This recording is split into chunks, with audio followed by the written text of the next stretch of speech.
Good evening, everyone. We are up live tonight. My name is April Tribe Juke, and we are here tonight with Tim Kellis for Beacon of Light podcast. We are going to be discussing a lot of interesting things about relationships and about marriage. And Tim has a lot of answers. But before we get into any of that, we're going to be waiting for everybody to pop up here live, getting excited about so many opportunities for November to be that time where we count all of our blessings, think about gratitude, really prepare ourselves for holidays, for things that are coming in. And I know tonight is kind of a busy night for a lot of people. Some people are very stressed about what's going to be happening tonight, and other people are feeling calm and peaceful about it. But before we go into any of that, looks like we've got some people here popping in. So I'm down here in Kyle, Texas. And Tim, where are you broadcasting from tonight? Delray Beach, Florida. So I'm on the East Coast. All right, East Coast, out down there in Florida. Beautiful place, beautiful place. I think that tonight's conversation is going to be really direct, and it might shock a few people because I think the kickback or the pushback is to say, but wait a minute, I don't know about that.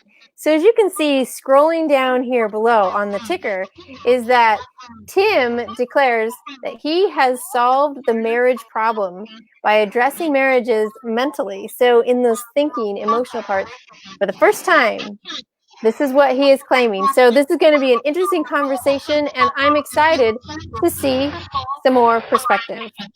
So we will see how all of this works out. Okay, it's like we got a little feedback coming back and forth, but I think we're going to just push through and keep things going. All right, so Tim, tell us a little bit about yourself. Okay, thank you very much first, April, for allowing me to be on this podcast. I really appreciate you giving me the opportunity to talk about what I have learned and know about marriage. I actually am not a psychologist, and that turns out to actually be important. I have an engineering degree, an MBA, and I worked on Wall Street as the first semiconductor analyst on Wall Street to focus on the communications market. So what I mean by that is I have a very analytical background, very analytical. And in 2000, at the height of the market, when I was working on Wall Street, I met the girl who I thought was going to be the girl I was going to spend the rest of my life with. We met, fell in love, got engaged, started fighting, went to a therapist, and when the therapist wasn't helping, motivated me to write a marriage book that solves the marriage problem. And so I've literally been working on this project for the last 19 or 20 years. Wow, this is a long time to really focus in on a project. When in this focus and in this writing portion, I think a lot of people might ask the question, well, are you still married to that lovely woman in 2000 that you were fighting with? What happened? This was after that relationship ended. This was the cathartic experience for me getting past that relationship. In fact, one of my motivations for doing this is I have felt the pain of a relationship that you thought would last the distance breaking up. And so I'm here to help people to keep them from having to go through the same pain that I went through. Wow, that is incredible because we know that relationships, they take work. They take a give and take. They take an understanding. They take, I think in one of your quotes, it's not about, finding out who's right and who's wrong. It's really finding out about what works. And correct me if I'm wrong in that, but that it's that understanding that together there's got to be a way to figure things out. So what is this key that you have discovered so that it can help many of us? Because I think we've got lots of questions and wondering about how can he make such a bold claim? That's really, really interesting. So what I do is you see scrolling along the bottom of this is I address marriages mentally. And believe it or not, that has never happened before. And so ultimately what I do, and this will get the conversation started, is I eliminate arguments from the marriage. Okay, I teach people conflict resolution. How do you solve the marriage problem unless you solve the marriage problems? In fact, here's one of my big reveals. This is the way you want to think about this. The reason why relationships are successful is because couples get along. The reason why relationships are unsuccessful is because couples don't get along. So as it turns out, conflict resolution is the key in order for a relationship to be successful. And then I get into what that means. I get into disagreements versus arguments. Disagreements are logical, arguments are emotional, disagreements are forward-looking, arguments are backward-looking.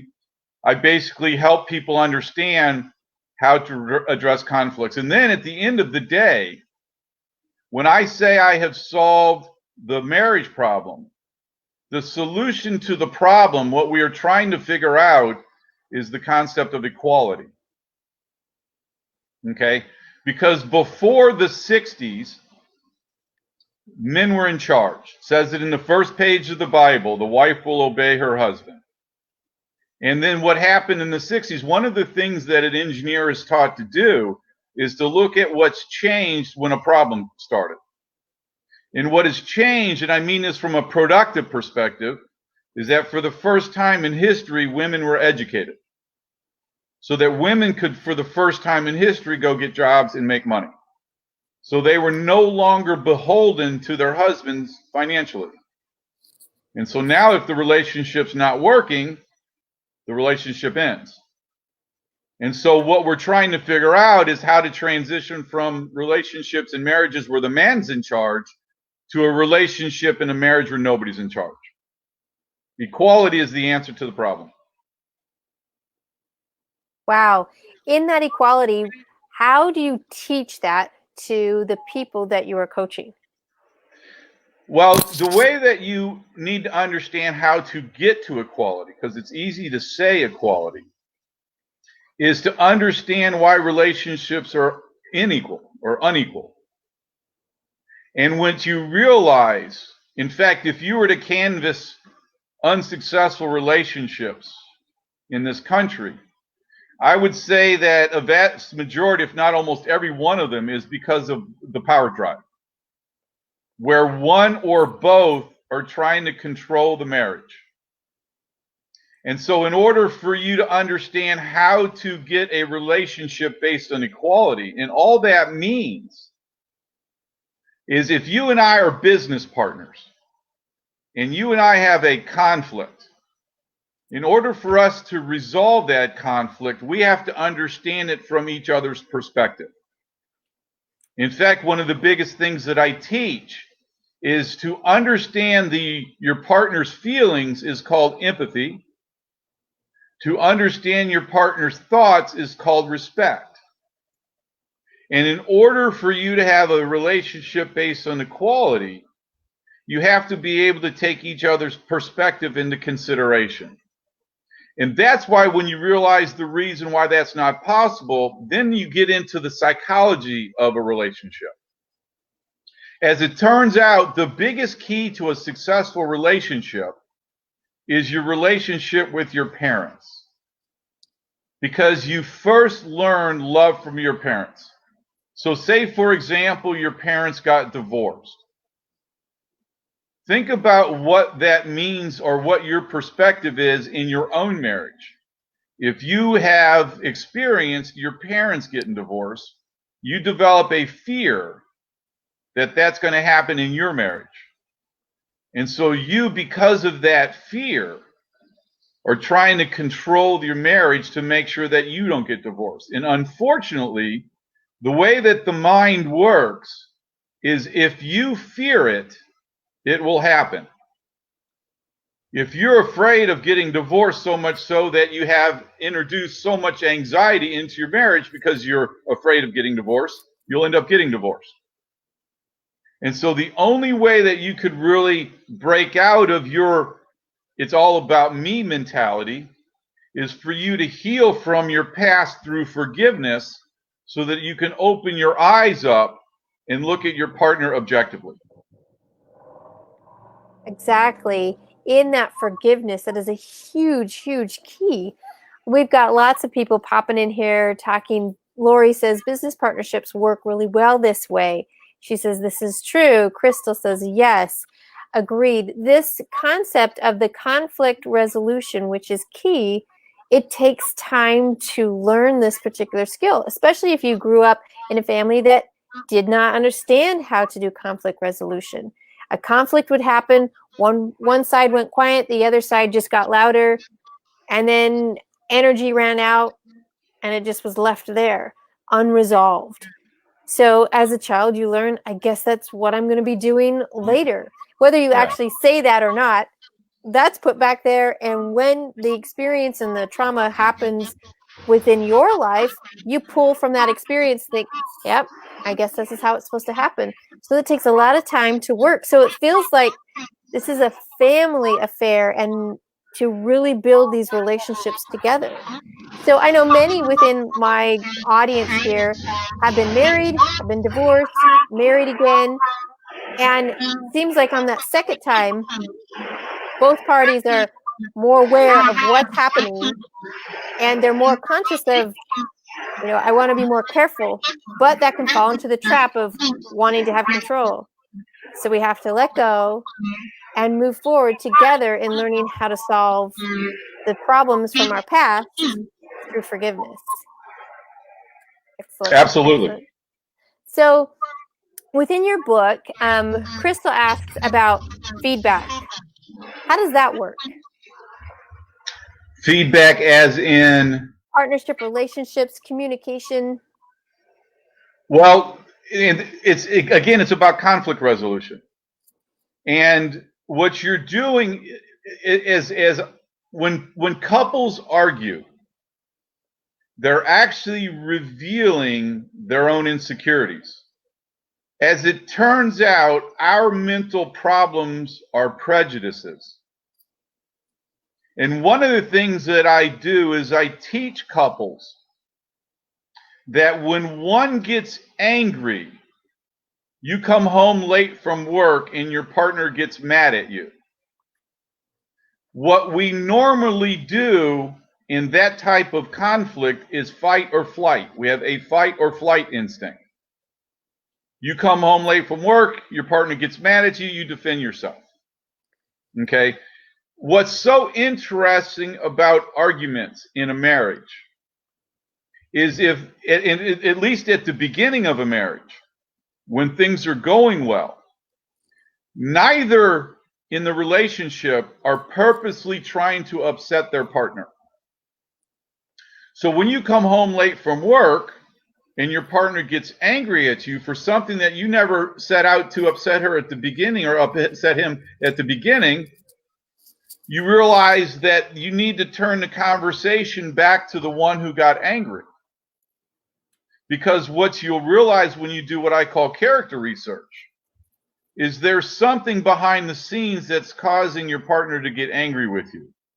Lack of self-esteem, fear of abandonment because your parents abandoned you, or some issue from your childhood that you now are exposing whenever there's conflict.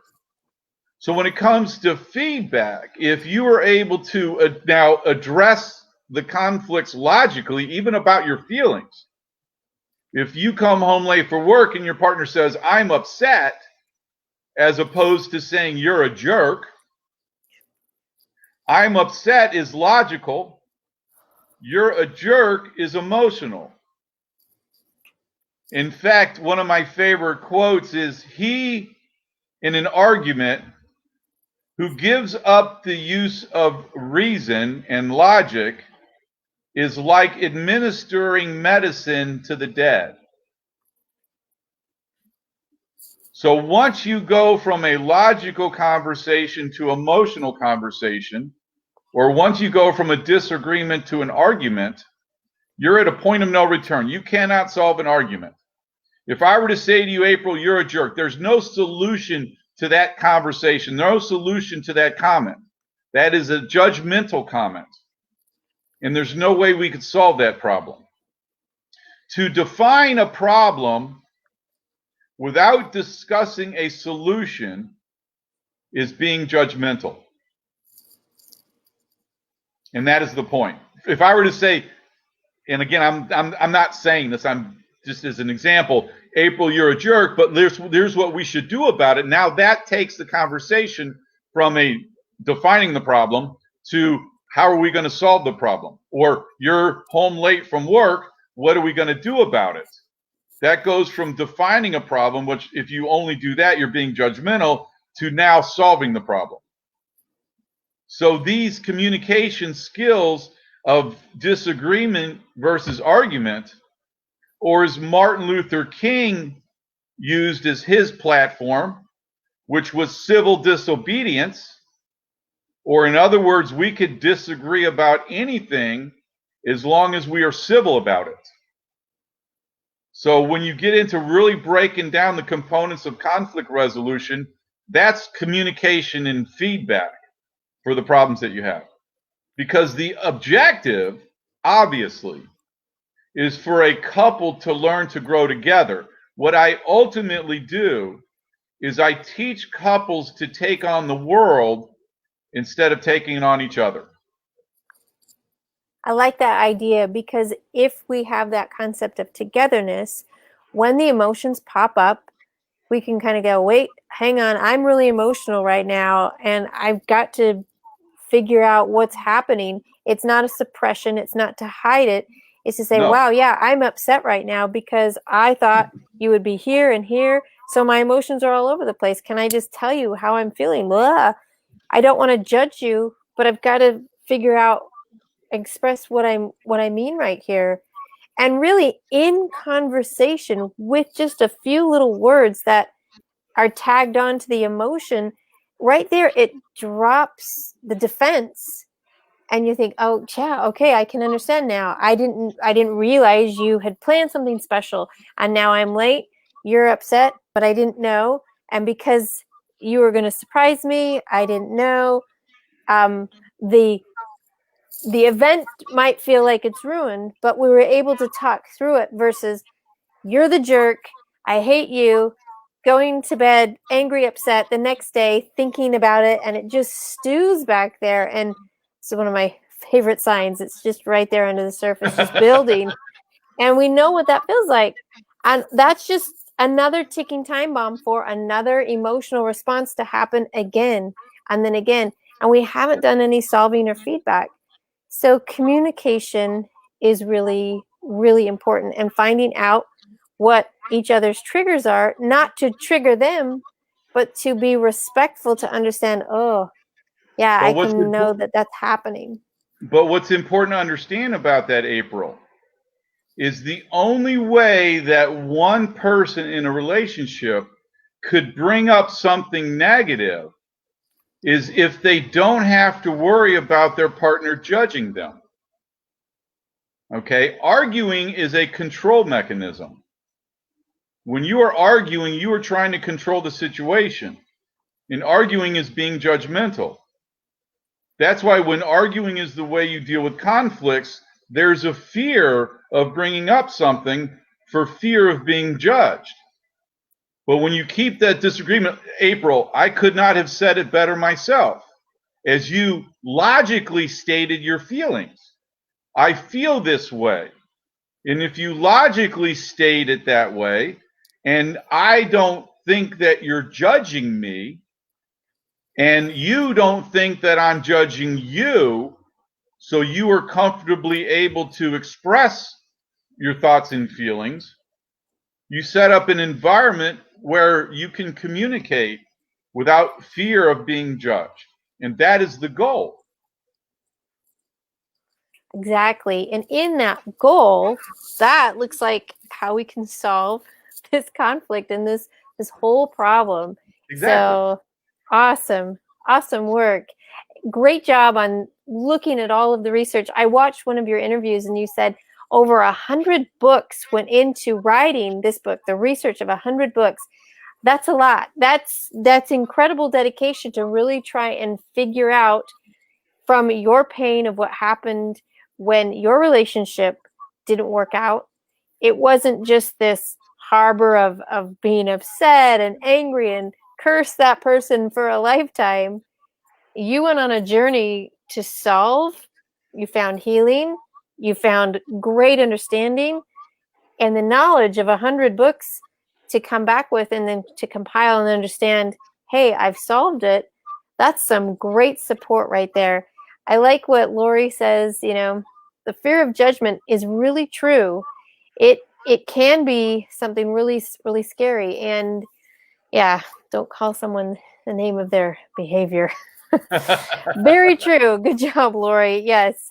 And this unconditional acceptance is a part of how this can work. As far as that judgment, we're gonna bring it down and get into the conversation and being logic about things so that we can understand that. I feel like that still allows for the love of the person to continue, because like That's what Lori says, we're not judging on that behavior. We still love the person. The behavior was awful, but they're the people we still love. Maybe there's a way that we can go through and solve this so we can diminish the arguments and find out what the disagreements are really about. Well, you actually hit on a very important point when you said the behavior. One of the problems with the psychological industry's focus on behavior is they do not discuss the causes of behavior. One of the things that I explained is that what causes your behavior is your character traits, which are your beliefs, which are unconscious.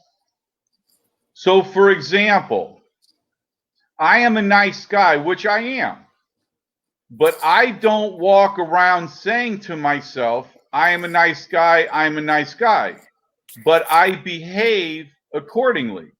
I open doors, I say nice things. The belief that I am a nice guy is an unconscious character trait. And the behavior subsequent to that belief is how I behave. And what gets to be important is understanding when there's behavior that may be construed as negative, is to find out why that behavior exists. Again, if your parents got divorced and you have this belief of fear that your marriage will end, and the reality is that fear and love cannot coexist in the same room, then you're going to behave in a way that's probably not going to be comfortable in your marriage. But when you realize that there's a reason why you're getting upset, then we go back and discover the source of that behavior, which are your belief systems. Again, your character traits. And now we can go and solve the problem, which is healing from those past experiences. So forgiving your parents, for example, for being divorced, so that you can now look objectively at your partner. So this notion of just talking behavior is missing the point, because behavior is a result of your beliefs or your character traits. Right. And so understanding your character traits is what's important in the conversation. Exactly. Looks like so many are connecting with the message and understanding. We saw what Dorothea said. You hit the nail right on the head. And from Dorothea, my background as well as hers, we help a lot of women who are in domestic violence situations and getting them to safety, and then helping them coach through their traumas, their past experiences, and all of that, so they can become healed and then, move forward with their life.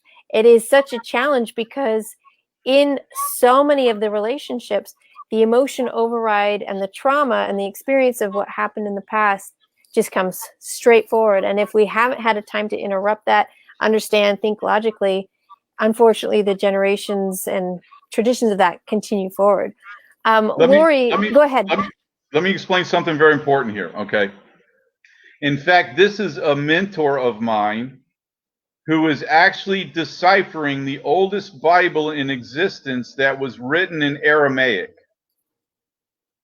Jesus spoke Aramaic. He didn't speak English. And what this guy discovered is one of the mistakes in the translation of the Bible from Aramaic to Greek was the Greek defined forgiveness as pardoning. I pardon you. But what Jesus actually said was that forgiveness is canceling out.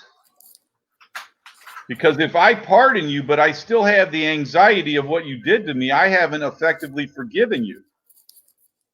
What it really truly means is to forgive is for it to be canceled inside of me. You have to let go of that emotional attachment to the anger and sadness or the fear of what somebody has done from you in your past. Once you cancel that out, then it no longer exists as a psychological motivation in your personality. Wow, fantastic. So I hope a lot of you are taking notes on that. That is incredible, great things to interpret there, because we can understand that this forgiveness, what Darcy says here, is that it cancels out canceling out that emotion, that harboring, all of that. It can really be resolved, and then we really can let go. And that is a huge key in all of this. So, Tim, do you have a copy of your book there that you can hold up, share with people what the book's name is, and we'll put down the links down here below so people can get it. And we want to be able to help share your message out for everyone tonight. Actually, what I'd like to do, because it's really not the book per se, because the book is actually very deep, and it's really more about my message. And so you have scrolling at the bottom of this my Facebook group, which is the Marriage Support Group. So just go to Facebook and search the Marriage Support Group, and it's a picture of a couple kissing, and join my group. And that's how I keep in contact with people. That's how I announce events. I had this posted on there, our podcast tonight posted on there today. And that's a way that you can keep in contact with me, because it's more broader than just the book. So in fact, when I work with couples, I actually coach them through the book, because just reading the book, there's so much content there that I actually have to walk them through that so I can elaborate on the messages that I'm conveying. For example, at the beginning, I used the story of the two co-founders of Microsoft, Bill Gates and Paul Allen, to demonstrate this notion of partnership. And so I want to also explain the point I'm making by using the story of Microsoft as an example of a partnership. They can also reach out to me. My email address is timkellis, TIMKELLIS, at happyrelationships.com. And relationships is plural. So Tim Kellis at happyrelationships.com. Excellent. Great way for us to understand, get a hold of you. And I think a lot of people here tonight are excited about it. Crystal says it's a great book. It will help so many. And Dorothea wants to know, can singles join? It's a great question. Great question. Absolutely. The reality is, and there's actually two parts to that question. The one part is if they're single without somebody else, and the other part if they're single with somebody else. Obviously, my message is how to keep two people together, and quite honestly, marriage, particularly in today's culture of divorce, is really, quite frankly, a sheet of paper, because many people are even afraid of getting married. So they may stay together and not actually get married. So teaching couples that are together who aren't married is the same exact message as teaching couples who are together who are married. And then somebody who is single without somebody else in their life, obviously the message is for when somebody does become part of their life, to teach them how to come together and stay together. In fact, my ideal couple that I work with are couples that are engaged. I'm working with a couple right now that aren't married yet, so that I could teach them before they create those bad habits of arguing in conflicts, before those bad habits grow to be a big impediment to their marriage. In fact, one of the things that I realize is we actually seek marriage help at the worst possible time, which is when couples are on the verge of divorce, where my approach, on the other hand, is about education. Teach couples before those problems get to be too big to be resolvable. Love it. Prevention is amazing. Yeah, it is the best way to get this going. Thank you, everyone, for joining tonight. This conversation has gone deep, and we hope that you review it again on the replay. Give us the title of your book. I know you've shared with us the information down here with the Facebook groups, and if you'll just share with us that, we'll close it up for the night. The title of the book is Equality, The Quest for the Happy Marriage. So good luck as you take your journey to discover a marriage based on equality so that you could be happy in your marriage. Excellent, excellent. Thank you so much, Tim. This has been fantastic. I love what everyone has been saying and joining. Prevention is where it's at. Cecile, we will leave it there on that. And thank you, everybody, for joining another awesome episode of Beacon of Light. We'll see you. Thank you, April. You're welcome.